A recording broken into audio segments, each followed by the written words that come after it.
यमराज को भी झुकाने वाली सावित्री की शक्ति। वट सावित्री पूजा में वो ताकत है जो अपनी पति को यमराज के पास से वापस ले आई। सुहागिन महिला इस कथा को अवश्य सुने ताकि नारी शक्ति में कितना दम है जानिए। इस कथा में अंत तक जरूर सुने।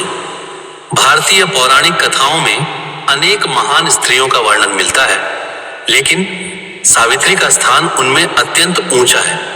सावित्री केवल एक पतिव्रता नारी ही नहीं, बल्कि साहस, बुद्धिमत्ता, धैर्य और अटूट श्रद्धा की प्रतीक है। उनकी कहानी यह सिद्ध करती है कि सच्चा प्रेम और दृढ़ संकल्प मृत्यु जैसी अजेय शक्ति को भी झुका सकता है। प्राचीन काल में मद्र देश के राजा अश्वपति संतानहीन थे। उन्होंने वर्षों तक कठोर तपस्या की और देवी की उपासना की। उनकी भक्ति से प्रसन्न होकर देवी ने उन्हें एक तेजस्वी पुत्री का वरदान दिया। समय आने पर उनके घर एक सुंदर और गुणवान कन्या का जन्म हुआ, जिसका नाम रखा गया सावित्री। सावित्री बचपन से ही अद्भुत गुणों से परिपूर्ण थी।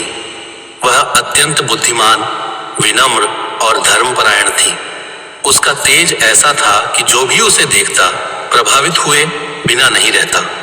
जब वह विवाह योग्य हुई तो उसके लिए योग्य वर की खोज शुरू हुई, लेकिन कोई भी राजकुमार उसके तेज के सामने स्वयं को योग्य नहीं समझता था।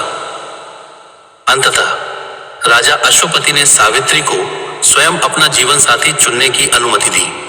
सावित्री वन में गई और वहां उसकी मुलाकात सत्यवान से हुई। सत्यवान एक राजकुमार था जो अपने अंधे पिता द्युमत्सेन और माता के साथ वन में रहता था।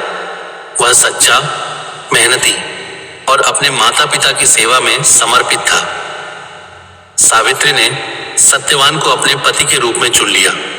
जब उसने अपने पिता को यह बताया तो महर्षि नारद ने भविष्यवाणी की कि सत्यवान अल्पायु है और विवाह के 1 वर्ष के भीतर उसकी मृत्यु हो जाएगी। यह सुनकर राजा अश्वपति चिंतित हो गए और सावित्री को समझाने लगे कि वह किसी अन्य वर का चयन करे, लेकिन सावित्री अपने निर्णय पर अडिग रही। उसने कहा, मैंने जिसे एक बार अपने मन से पति स्वीकार कर लिया, उसे मैं जीवन भर नहीं बदल सकती। सावित्री की इस अटूट निष्ठा और दृढ़ता को देखकर राजा ने उसकी इच्छा को स्वीकार कर लिया। सावित्री और सत्यवान का विवाह हो गया और वह अपने पति के साथ वन में रहने लगी। विवाह के बाद सावित्री ने अपने सास ससुर की सेवा पूरे मन से की और अपने पति के प्रति पूर्ण समर्पण दिखाया, लेकिन उसे यह भी याद था कि उसके पति की आयु सीमित है। जैसे जैसे समय बीतता गया, वह दिन निकट आता गया जब सत्यवान की मृत्यु होने वाली थी। सावित्री ने उस दिन से 3 दिन पहले ही कठोर व्रत और उपवास आरंभ कर दिया। उसने दिन रात अपने पति की लंबी आयु के लिए प्रार्थना की। उसकी भक्ति और श्रद्धा इतनी गहरी थी कि उसने अपने मन को पूरी तरह ईश्वर में लीन कर दिया। अंततः वह दिन आ गया। सत्यवान जंगल में लकड़ी काटने गए और सावित्री भी उनके साथ गई। काम करते करते अचानक सत्यवान के सिर में तेज दर्द हुआ और वह जमीन पर गिर पड़े। सावित्री ने उन्हें अपनी गोद में लिया, लेकिन कुछ ही क्षणों में उनका शरीर निश्चल हो गया।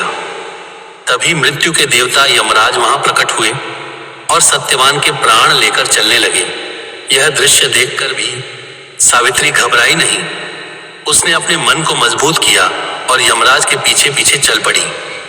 यमराज ने उसे समझाया, हे सती स्त्री, तुम अपने पति के शरीर के पास लौट जाओ।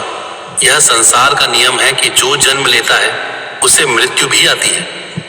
लेकिन सावित्री ने विनम्रता और दृढ़ता के साथ उत्तर दिया, जहां मेरे पति जाएंगे मैं भी वहीं जाऊंगी, यही मेरा धर्म है। सावित्री की इस अडिग निष्ठा और साहस को देखकर यमराज प्रभावित हुए। उन्होंने कहा, तुम मुझसे एक वरदान मांग सकती हो, लेकिन अपने पति के प्राण नहीं। सावित्री ने पहले वरदान में अपने ससुर की आंखों की रोशनी और उनका खोया हुआ राज्य वापस मांगा। यमराज ने उसकी यह इच्छा पूरी कर दी, लेकिन सावित्री फिर भी पीछे पीछे चलती रही। यमराज ने उसे फिर समझाया, लेकिन वह नहीं मानी।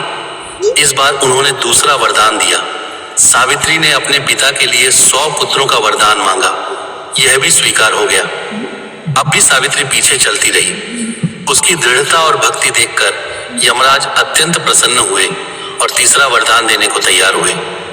इस बार सावित्री ने अपनी बुद्धिमत्ता का परिचय देते हुए कहा, मुझे 100 पुत्रों का वरदान दे जो सत्यवान से उत्पन्न हो।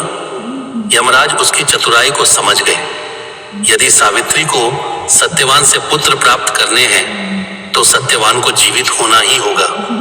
अंततः यमराज को झुकना पड़ा और उन्होंने सत्यवान के प्राण वापस लौटा दिए। इस प्रकार सावित्री की अटूट श्रद्धा, अडिग निष्ठा और अद्भुत बुद्धिमत्ता ने मृत्यु के देवता को भी झुका दिया। वह अपने पति को लेकर वापस लौटी और उनका जीवन फिर से सुखमय हो गया। यह कथा केवल एक स्त्री के प्रेम की नहीं, बल्कि उसकी आंतरिक शक्ति की भी कहानी है। सावित्री ने यह सिद्ध कर दिया कि यदि मन में सच्चाई, धैर्य और विश्वास हो तो कोई भी बाधा बड़ी नहीं होती।